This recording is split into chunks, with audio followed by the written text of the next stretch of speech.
سلام و درود خدمت همه دوستان، امیدوارم حال دلتون باشه. دوستان موضوع با یه ویدیو جدید راجع به سورس های کیوبی در فایون. یه سری ریسورس هستشون هم بهتون توضیح بدم، سری ریسورس اصلی داره خدمتتون توضیح بدم و اینکه ببخشید تایم زیادی نبودم، عذرخواهی میکنم از همتون. یه تایم کانال یوتیوب هم نبودم، کامنت ها جواب ندادم، معذرت میخوام. دوباره میایم خدمتتون با پرقدرت. هر هفته سعی میکنم بین 1 تا 2 تا ویدیو بذارم، چون مشغله زیاد بیشتر از این نمیتونم. میذارم مشغلات کم بشه، دیلی ویدیو میشیم، دیلی آپلود میشیم و پشت سر هم ویدیو میذاریم هر روز با کانتنت مختلف. فعلا یه ذره فایو مونو میبینیم، بهش میبینیم کانتنت مختلف. امیدوارم که منو ببخشیم بابت این غیبت طولانی مدت و اگه اومده برو بریم واسه ویدیو، برو بریم لیتس گو. خب بچه من تو ویدیو قبلی بهتون گفتم که چجوری حساب کنید، مثل زنبو کنید و اینجور داستان. حالا من زنبو کردم، از قبل یه سری کیوبی درست کردم و الان رانش کردم. حالا برای ما تو ویدیو قبلی فکر کنم نگفتم، ولی حالا شما میاید سورستون رو داخل وی اس کد پنش میکنید تا بریم به ادامه داستان بپردازیم. من فایوم باز میکنم، برم تو فایوم و بریم داخل سرور یه سری نکات رو بهتون بگم. از اینجا تا سرور یه ذره کات میخوره تا تایم ویدیو زیاد نشه. خب بچه سرور ران شد، سرور اومد بالا و سرور ران شدش بچه. بریم الان یه لحظه من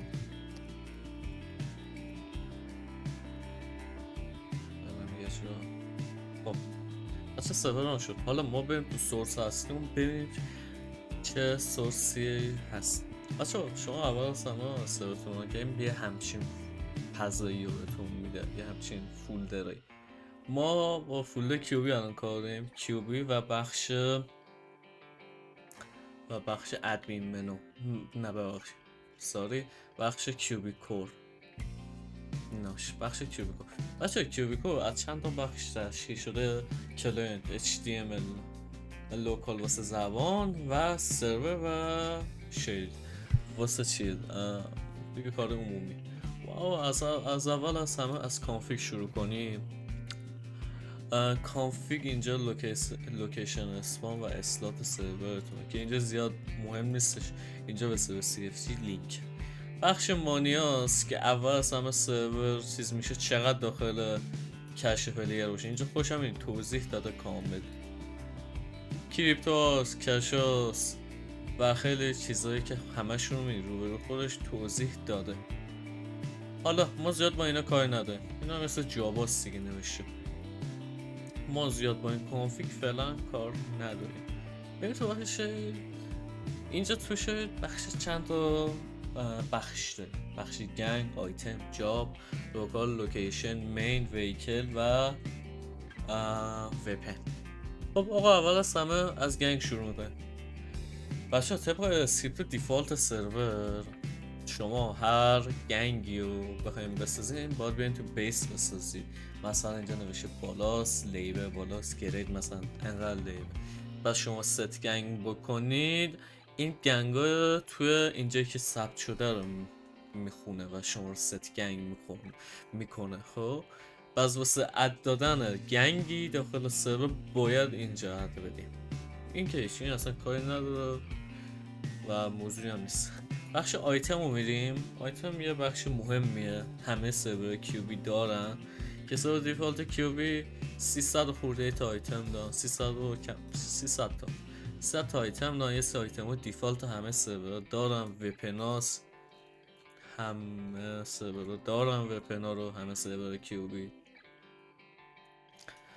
و بچه الان نوع آیتم های کیوبی یه ذره عوض شده نسبت به قدیم. الان یه ذره نامرتب شده یه جورایی و بدون هیچ، یعنی شما آیتم اد میخوایم بدین خیلی نامرتب شده. شما مینویسید اسم آیتمتون رو، نیم، آرمور، حالا وزنش و تایپش و عکسش تو اینونتوری، اینا رو همه رو ست میکنید و این آیتم اد میشه تو سرور شما و با کامند گیو آیتم میتونید این آیتم رو اد کنید و استفادهش بکنید. حالا مثلا من یه آیتم آرمور رو الان اسمشو کپی میکنم، میام داخل سرور، آیدیم چنده؟ آیدیم 1 میزنم گیو آیتم آیدی 1 آرمور یه دونه آرمور واسه من اد شد. یه آرمور اد شد، آرمور رو میپوشم و میبینید که آرمورم زیاد شد و آرمور اد شد به پلیر. این بخش آیتم هم زیاد سخت نیست، هیچی نداره، جورای وزن و اینجور چیزاست، کاملا شما خودتون یه بار بخورید میفهمید، اصلا چیز خاص و سختی نیستش. و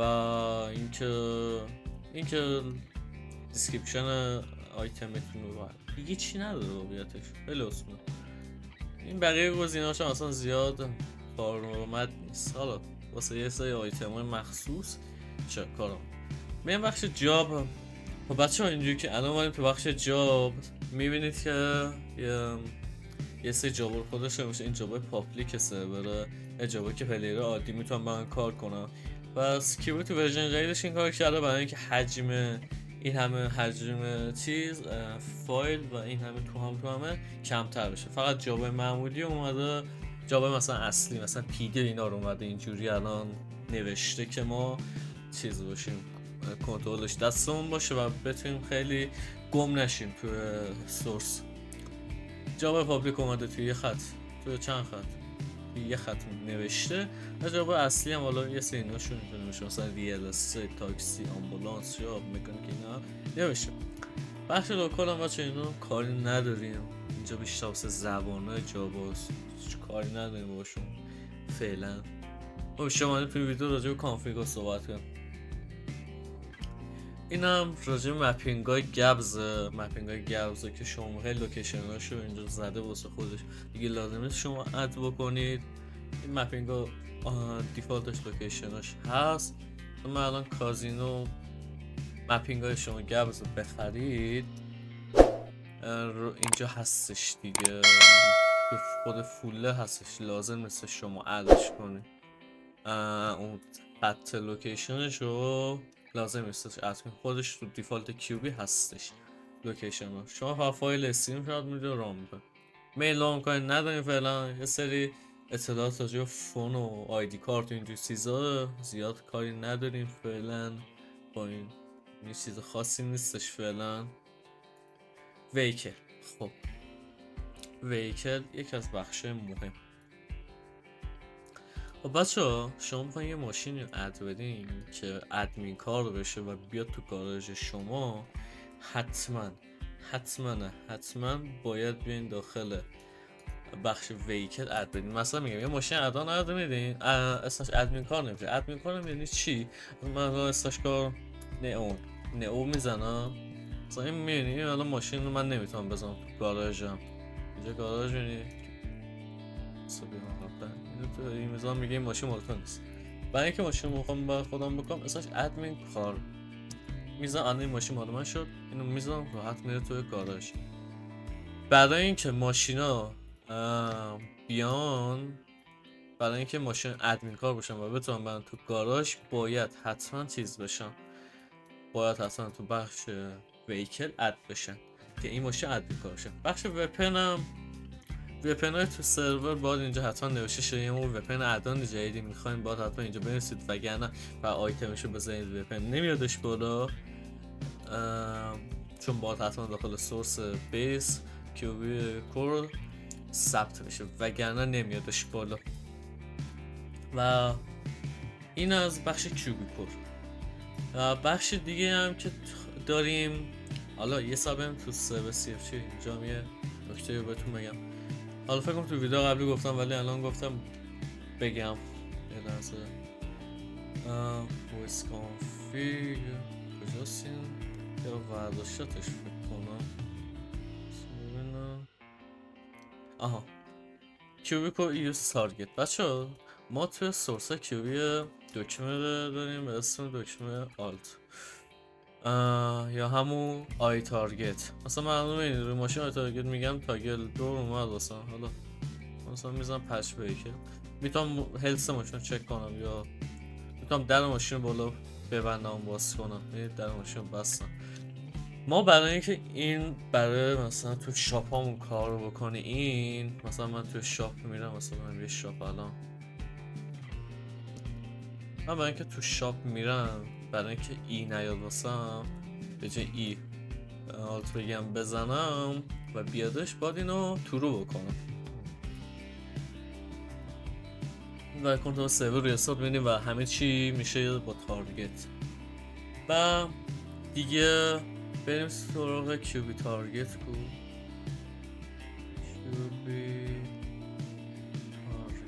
کیوبی تارگت زیاد چیز خاصی نداره بچه ها. یه سری کانفیگای عادیه، شما میتونید ظاهرش رو تو HTML CSS عوض کنید خودتون که اونو باید بلد باشه HTML CSS که بتونید چنجش بدین. اینجا مثل کانفیگا داره دیباگش که اگه باگی داشت واسهتون بنویسه، اندازه تاگل چقدر بزرگ باشه، همه توضیح داده دیگه واسهتون.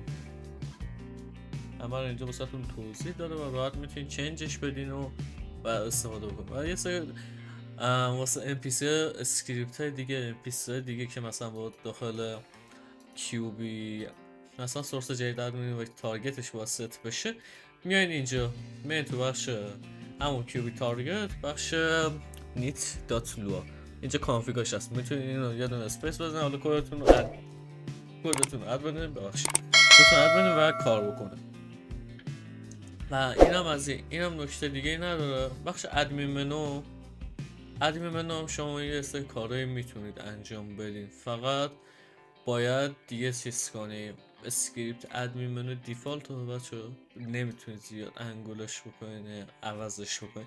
اصلا چرا میتونید خیلی ادیتش بکنید، ولی کانفیگی زیاد نداره. کانفیگ که مثلا شما بتونید چیز کنید، کانفیگش رو مثلا طبق عادی مثلا یه فایل استوریو هرچی انجام بدین. اد پرمیشن که فکر کنم ویدیو قبلی گفتم، اگه نگفتم شما باید بیاین تو بخش سرور CFG، اینجا نوشته شما اسم خودتون رو اد میدین اینجا با چیزو تو بخش پرم ها. مثلا دقیق بهتون میگم آره اینجا میه پرمیشن، مثلا یا چیزتون رو اد میدین یا لایسنستون رو یا فایو آیدیتون رو اد میدین و ادمین منو بهتون داده میشه. ولی خود خود سرور کیوبی به صورت دیفالت شما سروری رو دانلود میکنی، سرور از تیکس ادمین شما دانلود میکنی، خود به خود بهتون پرم میده و رو ادمینیتون سرت میشه. و راجع به کیوبی منیجمنت یا همون باس منوها یه نکته بخوام بگم، این که مثلا شما باس منو هر جا بیاد بخوایم بدین، باید میرین تو کیوبی منیجمنت، کلاینت، config.lua، cl config و حالا اینجا لوکیشنتون رو اد بدین. اول از همه لوکیشن باس منو، بعد از این محوطه دقیقش رو اد بدین، بعدم یه بار دیگه هم اینجا اینم واسه گنگ منو، من اشتباه داشتم این واسه گنگ منو، گنگاتون که ممبر اد کنن و اینا اگه اسکریپت نداشته باشیم با این میتونیم به اینجا ست کنید و اد بدین. اینجا کورزشون میدین و اونجا یارو برای ست گنگ باشه تارگت بگیره، ست گنگ میتونه بکنه باسمون گنگ. و دیگه نکته دیگه کیوبی HUD هم هستش، زیاد کانفیگی نداره. کیوبی HUD شما دکمه آیا میزنید یه منو HUD واسهتون باز میشه، میتونید ادیتش بکنید، ریست کنید، میتونید HUDتون رو ریست بکنید، اگه مشکل خورده باشه غیب کنید برگردونید، همینجور چیزا. حالا میتونید اصلا ادیتش کنید. اینجا هم میتونید سه کامنت واسهشون تعیین کنید، یکی اینکه با دکمه آی بیاد بالا یا با کامنت بیاد کنه اینو دیزیبلش بکنید، یا مپ کلا بتونید یوز بدین یا نه. استرس رو واسهش ست کنید، چقدر استرس بگیریم، مینیموم استرس،